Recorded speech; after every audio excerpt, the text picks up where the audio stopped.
Assalamualaikum warahmatullahi wabarakatuh. Perkenalkan, nama saya Istrafan Yusuf. Saya dari kelas A S1 Farmasi 2017, Fakultas Olahraga dan Kesehatan, Universitas Negeri Gorontalo, akan mempresentasikan tentang tugas akhir saya mengenai sintesis senyawa analog kurkumin 3,6 bis 4, hidroksi 3-metoksibenzilidin piperazin 2,5 dion dengan katalis HCl. Hal yang pertama dibahas dalam PPT saya. Yang pertama, apa itu senyawa kurkumin? Kurkumin 1,7 bis 4, hidroksi 3-metoksifenil 1,6 heptadiena 3,5 dion merupakan senyawa alfa beta di keton siklik diaril yang berwujud kristal kuning jingga. Di alam, kurkumin selalu terdapat bersama dengan dua turunan senyawa lainnya, yaitu demetoksil kurkumin dan bis-demetoksil kurkumin yang dikenal dengan kurkuminoid. Kurkumin praktis tidak larut dalam air, tetapi larut dalam pelarut organik. Selanjutnya yang kedua, manfaat dan keunggulan senyawa. Kurkumin merupakan senyawa yang mempunyai aktivitas biologi sebagai anti-Alzheimer, anti-inflamasi, antioksidan, anti-kanker, dan anti-HIV. Senyawa 3,6 bis 4 hidroksi 3-metoksibenzilidin piperidin 4 monohidrat hidroklorida dimodifikasi dari senyawa kurkumin yang disintesis dari vanilin dan piperidin 4 monohidrat hidroklorida. Senyawa ini disebut analog kurkumin karena merupakan modifikasi kurkumin dengan 3 gugus farmakopor yang mirip dengan kurkumin. Berdasarkan analisis tersebut, dapat dikembangkan sintesis senyawa analog kurkumin baru 3,6 bis 4 hidroksi 3-metoksibenzilidin piperazin 2,5 dion dengan katalis asam yang merupakan gabungan modifikasi, yaitu gugus diketon kurkumin diganti gugus N-heterosiklik diketon.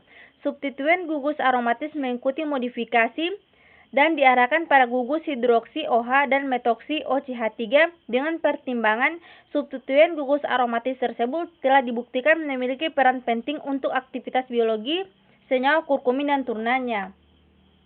Selanjutnya yang ketiga itu analisis diskoneksi senyawa. Jadi, penjelasan dari analisis diskoneksi senyawa.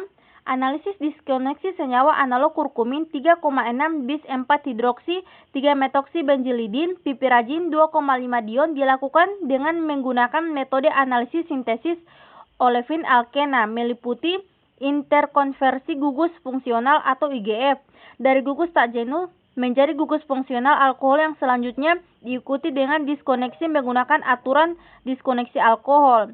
Analisis diskoneksi senyawa 3,6 bis 4 hidroksi 3-metoksibenzilidin piperazin 2,5 dion diawali dengan melakukan rehidrasi pada gugus tak jenuh menghasilkan beta hidroksi karbonil.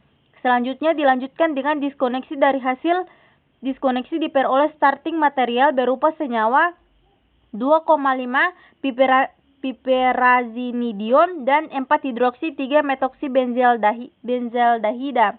Berdasarkan analisis diskoneksi tersebut, reaksi untuk dapat menghasilkan produk 3,6 bis 4 hidroksi 3-metoksilbenzilidin piperazin 2,5 dion diperlukan karbon alfa dari gugus karbonil dengan karakter muatan negatif.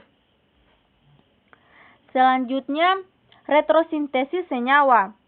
Reaksi retrosintesis senyawa 3,6 bis 4 hidroksi 3-metoksibenzilidin piperazin 2,5 dion mengikuti reaksi kondensasi aldol yang dapat dilakukan dengan katalis asam maupun basa. Penggunaan katalis asam pada reaksi kondensasi aldol menghasilkan rendamen yang lebih besar dibandingkan menggunakan katalis basa. Tidak adanya gugus metilan aktif dibandingkan kurkumin memudahkan terjadinya reaksi antara C-alfa pada piperazin 2,5 dion dengan C6+ dari gugus karbonil 4 hidroksi 3-metoksibenzaldehida karena tidak adanya kompetensi dengan reaksi kondensasi Knoevenagel. Meskipun sifat asam dari hidrogen alfa kurang kuat, dengan adanya katalis asam dari HCl memudahkan terbentuknya struktur enol yang memberikan karakter karbon ion karbon alfa. Atas pertimbangan tersebut, senyawa 3,6 bis 4 hidroksi 3-metoksibenzilidin piperazin 2,5 dion dapat dikembangkan sebagai senyawa hasil modifikasi kurkumin untuk mendapatkan stabilitas dan aktivitas yang lebih baik. Selanjutnya sinton dan reagen. Sinton di sini dapat terbagi atas dua, yaitu yang pertama HCl H2O tambah piperidin 4-on monohidrat hidroklorida.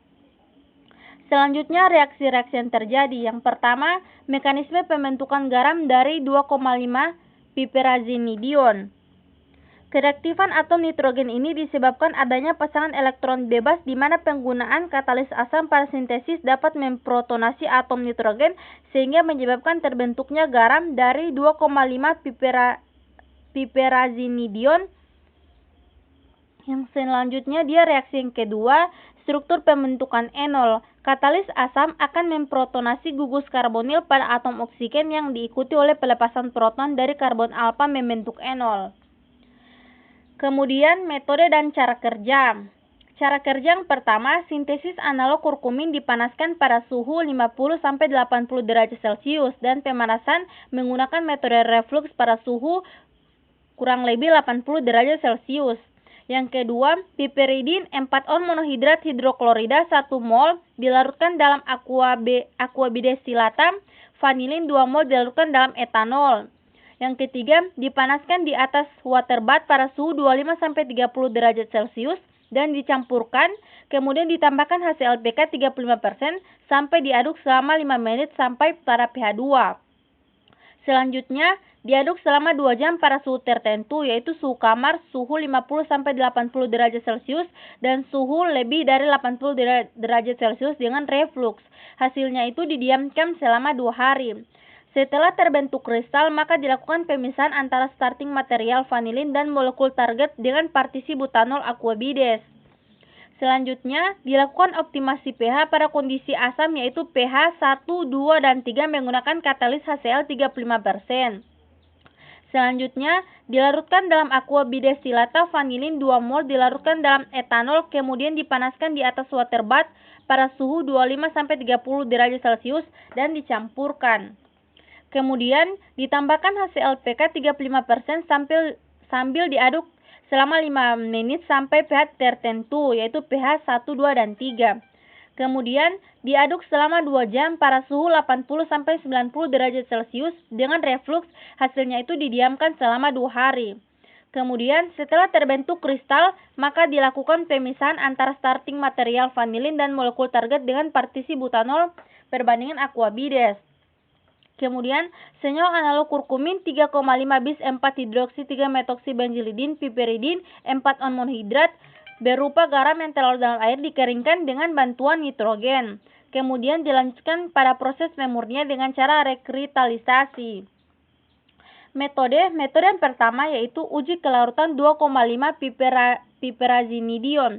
Jadi dilakukan dengan cara menimbang 10 mg 2,5 piperazinidion, kemudian dilarutkan menggunakan beberapa pelarut organik seperti kloroform, etil asetat, metanol, etanol, aquades, dan DMSO.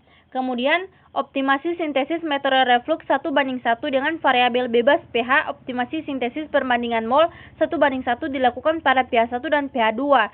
Caranya yaitu mencampurkan 1 mol paratan 2,5 piperazinidion dengan 1 mol larutan 4-hidroksi 3-metoksibenzaldehida dalam etanol. pH campuran dibuat asam pH 1 dan pH 2 dengan menggunakan HCl, kemudian direflux dengan tetap di stirrer sampai terjadi perubahan warna. Hasil reflux dilakukan dengan etanol dan dipisahkan antara endapan dengan cairannya. Cairan dikumpulkan dan diuapkan pelarutnya dengan bantuan gas nitrogen. Kemudian pembuatan kurva baku 4-hidroksi 3-metoksibenzaldehida. Pembuatan kurva baku dilakukan dengan cara menotolkan kelima seri kadar larutan 4-hidroksi 3-metoksibenzaldehida dan dielusi menggunakan fase gerak kloroform. Kelima spot hasil elusi dianalisis menggunakan densitometer dan diperoleh luas area untuk masing-masing seri konsentrasi. Penotolan seri kadar 4-hidroksi 3-metoksibenzaldehida tersebut direplikasi 2 kali, oleh karena itu kurva baku ditetapkan sebagai persamaan antara. Yang keempat, monitoring pengurangan kadar 4-hidroksi 3-metoksibenzaldehida. Monitoring pengurangan kadar 4-hidroksi 3-metoksibenzaldehida dilakukan dengan metode KLT desintometri. Sampling dilakukan pengambilan sampel pada menit 0, 30, dan 60. Hasil sampling ditotolkan pada KLT silika gel GF254 dan dielusi dengan fase gerak kloroform. Plat KLT hasil elusi dianalisis menggunakan desintometer pada panjang gelombang 302 nanometer. Luas area yang diperoleh dimasukkan ke persamaan kurva baku sehingga dapat ditentukan kadar 4-hidroksi 3-metoksi-benzaldehida. Selanjutnya, analisis kemurnian senyawa. Yang pertama, hasil uji kelarutan 2,5 piperazinidium. Hasil KLT pH1 jika dilihat di bawah UV 254 nanometer terpisah menjadi 4 spot dengan RF 0,25, 0,5, dan 0,8. Sedangkan hasil KLT pH2 terpisah menjadi 2 spot yaitu pada RF 0 dan RF 0,8. Hasilnya bisa dilihat pada tabel 3. Hasil KLT maupun pH1 maupun pH2 menunjukkan adanya senyawa baru yang terlihat seperti spot dengan nilai RF yang berbeda dengan RF perbandingan. Spot baru tersebut berfluoresensi kuning jika dilihat di bawah lampu UV 366 nanometer. Hal ini mengindikasikan adanya penambahan ikatan rangkap terkonjugasi pada starting material.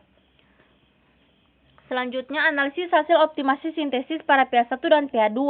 Secara visual, hasil sintesis pada pH1 menghasilkan warna yang lebih intensif dibandingkan sintesis pada pH2. Analisis hasil sintesis pada pH1 dan 2 tersebut dilakukan secara KLT desintometri dan spektrofotometri KLT desintometri. Hasil sintesis pH1 dan pH2 ditotolkan pada plat silika gel 254 dan dielusi menggunakan fase gerak kloroform etil asetat dengan rasio perbandingan 3:7. Jadi hasilnya dapat dilihat pada gambar ini.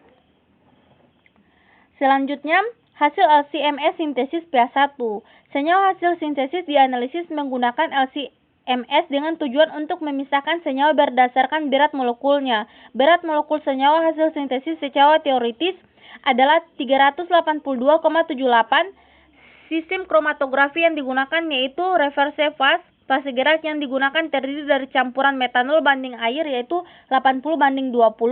Dari hasil pemisahan LC-MS ini muncul 4 peak dengan waktu retensi 1,12, 1,78, 3,80, dan 9,0. Jadi hasilnya ini dapat dilihat pada gambar. Hasil pemisahan senyawa analog kurkumin menggunakan LC-MS dan pada tabel 3. Hasil pengamatan pemisahan KLT sintesis pH1 dan pH2 pada UV 254 dan 366 beserta perbandingan keduanya menggunakan KLT desintometri dan spektrofotometri. Selanjutnya, hasil identifikasi senyawa. Yang pertama, pemisahan campuran senyawa menjadi komponen-komponennya digunakan LC-MS pada fase 1. Pada fase air terdapat 3 komponen senyawa, sedangkan pada fase butanol terdapat 6 komponen senyawa. Puncak yang muncul pertama kali dengan retention time paling cepat merupakan senyawa yang polar. Hasil LC-MS menunjukkan senyawa baru yang terbentuk berupa garam senyawa analog kurkumin yaitu 3,6 dis 4-hidroksi 3-metoksi-benzilidin, piperidin 4-on monohidrat hidroklorida dengan BM 421,871 yang muncul pada ion molekul M per Z 521,33, M tambah 2K tambah Na 3 tambah dengan TR 1,281 pada fase air dan MZ 498,36 M tambah 2K tambah 2 plus dengan TR 1,273 pada fase butanol. Jadi gambarnya ini bisa dilihat pada gambar perbandingan A dan B. Kemudian gambar kedua, pemeriksaan spektrum UV-Vis digunakan untuk mengetahui keberadaan kromofor dan panjang gelombang pada senyawa yang diujikan. Kromofor dapat berupa cincin benzen atau ikatan rangkap terkonjugasi. Dari hasil pemeriksaan panjang gelombang vanilin dan senyawa hasil sintesis menunjukkan terjadi batokromik. Shift pada senyawa hasil sintesis dengan alfa 3,85 nanometer. Hal ini disebabkan ada gugus hidroksi dan metoksi sebagai gugus ausokrom yang terikat pada inti benzen sebagai gugus kromofom serta reaksi antara dua starting material yang membentuk ikatan rangkap terkonjugasi semakin panjang di mana elektron mengalami delokalisasi dan energi yang dibutuhkan untuk transisi elektronik semakin kecil sehingga panjang gelombang yang diserap akan lebih besar dibandingkan starting material alfa 309,0 nanometer. Baik, terima kasih. Itulah presentasi dari saya. Semoga bisa bermanfaat untuk teman-teman sekalian. Wassalamualaikum warahmatullahi wabarakatuh.